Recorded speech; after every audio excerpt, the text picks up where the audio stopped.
Hello, I'm Dan Toppy and welcome back to another Black Ops 4 video.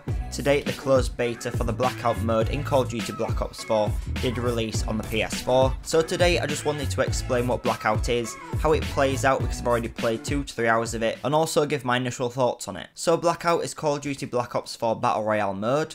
The circle works just like it does in Fortnite. It's the same sort of style as Fortnite. You've got a normal circle just pushing you in, nothing really too special about it, not like Battlefield have done. In Battlefield it'll be a firing, but in this it's just like it normally is in PUBG or Fortnite. It's just a blue circle pushing you in. Instead of parachuting in this game you actually come in a wingsuit, you jump out of a load of helicopters and you wingsuit down. This does mean that you can fly a bit further, you do go a lot faster, and it means that you can jump out a lot earlier so you can get to your spots a lot quicker than you can do in a game like PUBG or Fortnite. When you actually land, as always, you have nothing, all you have is your fists, and you have 5 inventory slots to carry everything that you need. But this doesn't include your ammo or your weapons, these are all carried separately. Your ammo does have a different way of carrying it, a bit like it does in Fortnite with your backpack, but you also have backpacks that you can pick up in this game which will expand the amount of slots you have from 5 up to about 8 I think.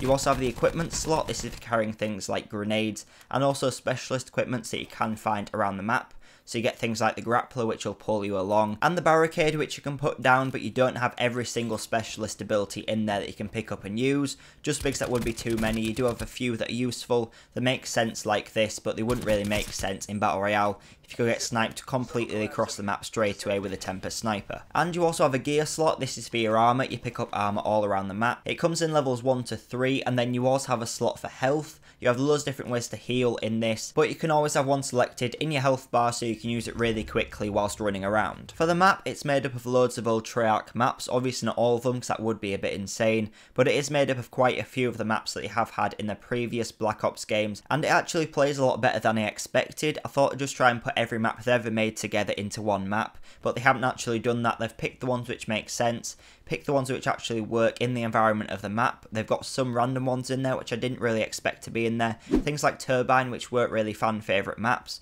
but they put them in because they make sense in the map, and they wouldn't just be putting something random in like a snow map in the middle of a desert just because it wouldn't make any sense. So they've definitely made it work really well, and a few of the maps that we've got in there, we've got Raid, this is called Estates, we've got Nuketown Island, I think this is based off the Black Ops 1 Nuketown. We also have a load of zombies in that area, but I'll talk about that a bit later on. We also have the firing range, I believe this is based off the Black Ops 2 firing range. We've got Array from Black Ops 1. We also have Asylum, this is also a zombies part of the map. So in sections of the map like Nuketown and Asylum, these are zombie parts of the map, so when you go there zombies will be spawning. When you kill a zombie they'll drop a random piece of loot, so it's definitely worth going there if you want to farm up random items just by killing the zombies. It is quite fun to go there and do that. So these areas definitely make it a bit different from what we normally get in a game like Fortnite or PUBG or any other Battle Royale we have at the moment. But overall the map's very well spread out, it's very well made, everything seems to make sense and flow pretty well, and there's no areas which are really busy or really quiet. I thought Nuketown Island would be extremely busy, I thought everybody would be dropping there, but it does seem pretty spread out so you can normally find players anywhere where you land. For the weapons and gunplay, this works quite a bit like it does in PUBG. You have to find a gun, then you need to find the attachments and the ammo for it. It's not just like in Fortnite where you find a gun and it's a set rarity. You can find a gun, add the attachments to it and make it better throughout the game. So things like sniper scopes are really worth carrying and taking up one slot in your inventory. You can only carry 2 guns at a time, so this is completely different from Fortnite, but very similar to PUBG like I said, but these don't take up slots in your inventory. Your weapons are completely different from your inventory, but if you are carrying an attachment like a sniper scope just waiting to find a sniper, this will have to go in your inventory and will take up a slot that could be used by something else like grenades or some heals. Most weapons work like they normally would in Call of Duty. Call of Duty normally uses a hit scan system, so this is when you fire a gun, the bullet goes in a straight line, and if a player stood in front of that straight line, they'll get hit with it and probably die unless something is in between them. But in Blackout mode, obviously to make snipers less powerful, they have turned these into a projectile based system. So when you are using a sniper, you do have to account for bullet drop, player movements if a player is running, and they're a long way away, you need to make sure you're aiming ahead of them and above them. So sniping in Blackout is definitely a lot more skillful than it is in normal multiplayer, and especially because of the range that you're normally sniping at, you have to make sure you're really accurate when you are taking those shots. Obviously, because it's a battle royale, you do have to loot everything that you want to use. Generally, there's good loot everywhere around the map. I've not really found it too hard to find anything. Sometimes you'll land and you'll struggle to find a weapon, but this is just unlucky. Generally, you can find pretty much everything that you need within the first few minutes of the game. Then after that, it's just trying to find better things and more attachments and more ammo as you go along. Normally, you'll just loot weapons and items from the floor. There aren't really any chests like there are in Fortnite, but there are some smaller supply boxes which will give you ammo and attachments. These aren't very common to find, and when you do find them, do have about 6 pieces of loot in there, so if you do find them, they're definitely worth getting, because it does have quite a lot of ammo and attachments in there, and sometimes you get a really good attachment, like a sniper scope. So if you do find these, it's really useful, but you don't have to find these to get loads of good loot. There's loads of good loot all on the floor, all around the map, so it's really easy to find weapons really quickly. As far as I've seen, there's only 2 different types of rarities of weapon, and in this game mode there isn't really rarities, it's just 2 different types. So you can get the normal weapon, which is common. This will just be the weapon on its own, but sometimes you will find a rare version of the weapon, which will be glowing green a little bit, and this will have every single attachment on it that you could need. It'll be fully loaded out, so you can pick it up and use it straight away without needing to find an attachment. I actually found a paladin sniper with everything on, so this was great. It had a sniper scope on it, extended mags, and everything I could possibly need, so I didn't need to spend ages trying to find those really good attachments to make it worth using. Like I said, there are zombie areas of the map, and in these areas you can find different types of loot. So if you want to find guns from zombies, you need to make sure you are in the zombies area, because this is the only place where you can actually find them.